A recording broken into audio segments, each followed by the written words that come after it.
নমস্কার বন্ধুরা, বাঙালি রান্নাবান্না চ্যানেলে নতুন ভিডিওতে সবাইকে স্বাগত। আজ আমি বানিয়ে দেখাবো করলার এক এমন রেসিপি যা এইভাবে বানালে বাচ্চা থেকে বড় প্রত্যেকেই চেটেপুটে খাবে। যারা করলা তিতো বলে খেতে চায় না তারাও ভালোবেসে খাবে।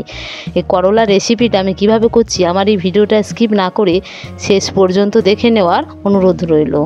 রেসিপি বানানোর জন্য আমি এখানে পরিমাণ মতন করলা নিয়েছি। পরিষ্কার করে করলাটাকে ধুয়ে নিয়েছি। 2 থেকে 3 বার ধুয়ে নিতে হবে, কেননা করলার খাঁজে নোংরা থাকে। এবার একটা গ্রেটারের সাহায্যে করলাটাকে আমি গ্রেট করে নেব। করলা তিতো বলে অনেকেই খেতে চায় না, বিশেষ করে বাচ্চারা তো একদমই অপছন্দ করে। কিন্তু এইভাবে যদি ঘুরিয়ে ফিরিয়ে করলাটাকে রান্না করে দেওয়া যায় তাহলে বাচ্চারাও ভালোবেসে খাবে। এটা একটা অন্য ধরনের রেসিপি। করলাটাকে ভালোভাবে গ্রেট করে নিয়েছি। দেখুন ঠিক কেমন এরকম ঝুরঝুরি ভাব হয়েছে। এবার ভেতরে যে পাকা দানাগুলো থাকবে সেগুলোকে বেছে বাদ দিয়ে দেবো। করলা নরম হলে দানাগুলো বাদ দেওয়ার দরকার নেই, পাকা দানাগুলো বাদ দিয়ে দিতে হবে। এবারে করলা এইভাবে চেপে চেপে জলটাকে ফেলে দেবো, তাহলে কি হবে অনেকটাই তিতো ভাব চলে যাবে। ভালোভাবে চেপে চেপে যতটা সম্ভব জল ঝরিয়ে নিতে হবে, তাহলে কারোরই খেতে খুব একটা অসুবিধা হবে না। আর এটা জল সমেত রাখা যাবে না, একটু জল ঝরিয়ে শক্ত শক্তই করে নিতে হবে। সমস্ত করলাটাকে জল ঝরিয়ে নিয়েছি, এই জলটাকে বাদ দিয়ে দেবো। দেখুন কতটা ঝরঝরে হয়ে গেছে আগের থেকে। এবারে গ্যাসে আমি কড়া বসিয়ে দিয়েছি। কড়ার মধ্যে দিয়ে দিচ্ছি 2 চামচ মতন সরিষার তেল। তেলে দিচ্ছি অল্প একটু কালো জিরা, আর দিচ্ছি একটা বড় সাইজের পেঁয়াজ কুচি। এবার পেঁয়াজটাকে কিছুক্ষণ একটু ভাজা ভাজা করে নেবো। করলার এই রেসিপিটা কেমন হয়েছে অবশ্যই প্রত্যেকে একবার কমেন্টে লিখে জানাবেন, আর বানিয়ে দেখবেন বাড়ির বাচ্চারাও কিন্তু ভালোবেসে খাবে। এবার এখানে কয়েক টুকরো রসুন ছোট ছোট করে কুচি কুচি করে নিয়েছি, দিয়ে দিলাম। এবার রসুন আর পেঁয়াজটাকে কিছুক্ষণ একটু ভাজা ভাজা করে নেবো, তাহলে রসুনের কাঁচা গন্ধটা চলে যাবে, পেঁয়াজটাও ভালোভাবে ভাজা হয়ে যাবে। ভেজে নেওয়ার পরে গ্রেট করে রাখা করলাটাকে দিয়ে দিচ্ছি, আর দিচ্ছি 4-5টা কাঁচা লঙ্কার কুচি।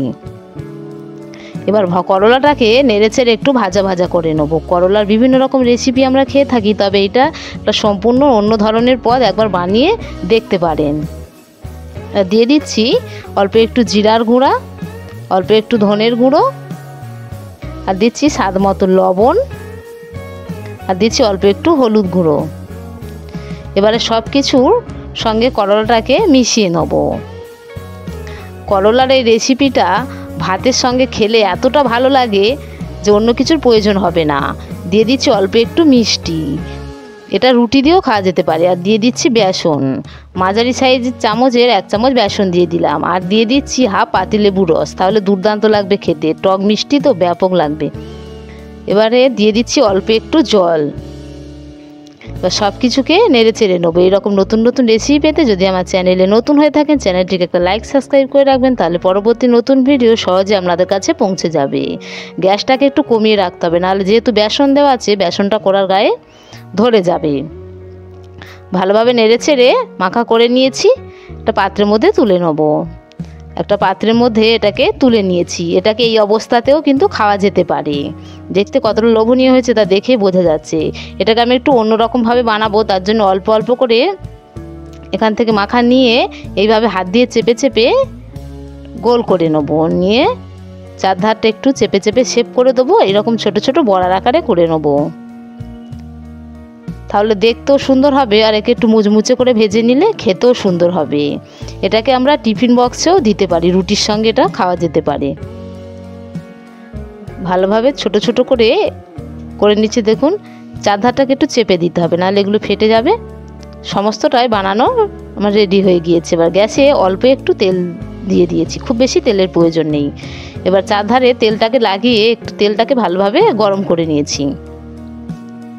এবারে যে বড়ার মতন করে রেখেছিলাম করলাগুলোকে একে একে তেলের মধ্যে দিয়ে দেবো, দিয়ে এগুলোকে উল্টে পাল্টে মুচমুচে করে ভেজে নেবো। তবে গ্যাসটা কমিয়ে রাখতে হবে, নাহলে কিন্তু পুড়ে যাবে। উল্টে পাল্টে মুচমুচে করে ভেজে নিলে কী হবে, খেতেও খুব মুখরোচক হবে, আর তিতো ভাব আর একদমই থাকবে না। অবশ্যই গ্যাসটা কমিয়ে রাখতে হবে, নাহলে কিন্তু এগুলোকে পুড়ে যাবে। ভাজা হয়ে গেছে, এখন একটা পাত্রের মধ্যে তুলে নিচ্ছি। এগুলো দেখে বোঝাই যাচ্ছে না যে করলা দিয়ে এগুলো বানানো হয়েছে, এবং যাকে বানিয়ে খাওয়াবে সেও তো অবাক হয়ে যাবে। যারা করলা খেতে চায় না তারাও কিন্তু বারবার এই পদটা খাবার অনুরোধ করবে। সবকটা বড়াই আমার ভাজা হয়ে গিয়েছে, দেখুন তুলে দেখাচ্ছি কতটা মুচমুচে সুন্দর হয়েছে। হয়ে গিয়েছে করলার এক নতুন রেসিপি। ফিরে আসছি পরবর্তী নতুন ভিডিও নিয়ে, ততক্ষণের জন্য প্রত্যেকে ভালো থাকবেন।